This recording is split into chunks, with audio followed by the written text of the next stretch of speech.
കോളേജിന്റെ 100ാം വാർഷികത്തോടനുബന്ധിച്ച് കോളേജിലെ പൂർവ്വ വിദ്യാർത്ഥി സംഘടനയായ ആസ്ഥ ചിത്ര പ്രദർശനം സംഘടിപ്പിക്കുന്നു. ജനുവരി 1, 2, 3 തീയതികളിലായി എറണാകുളം കേരള ലളിതകലാ അക്കാദമി ദർബാർ ഹാൾ ഗാലറിയിൽ വെച്ചാണ് ചിത്ര പ്രദർശനം നടത്തുന്നത്.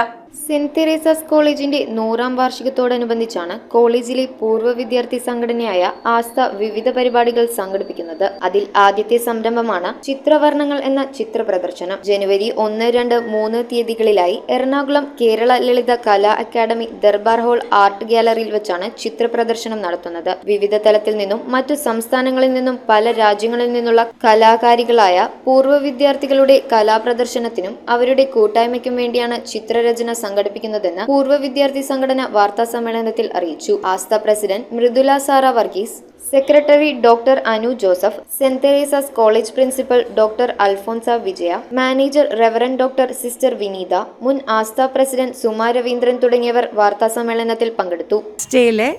ടാലൻസിനെ കണ്ടുപിടിക്കുകയല്ല, ഞങ്ങളിങ്ങനൊരു എക്സിബിഷൻ നടത്തുന്നുണ്ട് എന്ന് പറഞ്ഞപ്പോൾ പലരും മുന്നോട്ട് വന്നിട്ട് അവർക്ക് എക്സിബിറ്റ് ചെയ്യാൻ താല്പര്യമുണ്ട് എന്ന് പറഞ്ഞ് ഞങ്ങൾ അങ്ങനെ ഒരു എക്സിബിഷൻ നടത്തുകയാണ്. അത് ഞങ്ങളുടെ സെൻറ്റിനറിയാണ് വരുന്നത്. ഓക്കെ, 2025 ഞങ്ങളുടെ സെൻറ്റിനറി ഇയറാണ്. അപ്പോൾ ആ സെൻറ്റിനറി ഇയറായിട്ട് ഞങ്ങളുടെ ഒരു ശ്രമമായിരുന്നു എല്ലാ ഫീൽഡ്സിലും ടെറീസിയൻസ് ഷൈൻ ചെയ്യുന്നുണ്ട്, പലയിടത്തും ലോകത്ത് പലയിടത്തും ഇരുന്ന് ഷൈൻ ചെയ്യുന്നുണ്ട്. അവരെ എല്ലാവരെയും എങ്ങനെയെങ്കിലുമൊക്കെ ഓരോ ഫ്രെയിംസിൻ്റെ ഉള്ളിൽ കൊണ്ടുവരാനുള്ളൊരു ശ്രമത്തിൻ്റെ ഭാഗമായിട്ട് ഇത് ഒരു വളരെ എംബിഷ്യസ് ആയിട്ട് ചിന്തിച്ചെടുത്തൊരു സംഭവമാണ് ആർട്ടിസ്റ്റിനെ കൊണ്ടുവരികയെന്ന്.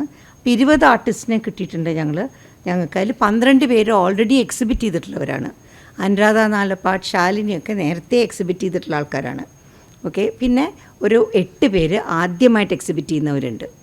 ഓക്കെ, ഈ 8 പേരെയാണ് ഞങ്ങൾ ശരിക്കും ഫോക്കസ് ചെയ്തത്. ഈ കൊറോണയുടെ സമയത്ത് പലരും വാട്സാപ്പ് ഗ്രൂപ്പിൽ അവരുടെ കഴിവുകൾ പോസ്റ്റ് ചെയ്യുന്നുണ്ടായിരുന്നു അല്ലേ. അങ്ങനെ കണ്ടുപിടിച്ചതാണ്. പലരും ക്ലോസറ്റ് പെയിൻറ്റേഴ്സാണ്, എഴുത്തുകാരുണ്ട്, കുക്കറിയിൽ ഡാൻസ്, ഇതൊക്കെ ഞങ്ങളിങ്ങനെ ഓരോരുത്തരുടെ ടാലൻസ് അവർ സപ്രസ് ചെയ്ത് വെച്ചിരുന്നത് ഇങ്ങനെ ഈ കൊറോണയുടെ ടൈമിലാണ് അത് പുറത്തേക്ക് വന്ന് കണ്ടു തുടങ്ങിയത്. News bureau, Ernakulam. Chinese, malai, Spanish, അങ്ങനെ നമ്മുടെ കൊച്ചിക്കായലിലെ തീരത്തിന് ഇത്രയും വെറൈറ്റി ഡിഷസ് കഴിക്കാൻ പറ്റിയ സ്ഥലം സോൾട്ട് അല്ലാതെ വേറെ ഇല്ല. ഈ ക്രിസ്മസ് ന്യൂ ഇയർ സോൾട്ടിനോടൊപ്പം ആഘോഷിക്കൂ. സോൾട്ട് റെസ്റ്റോറൻറ്റ്, തോപ്പുംപുടിയൻ, പനമ്പള്ളി നഗർ.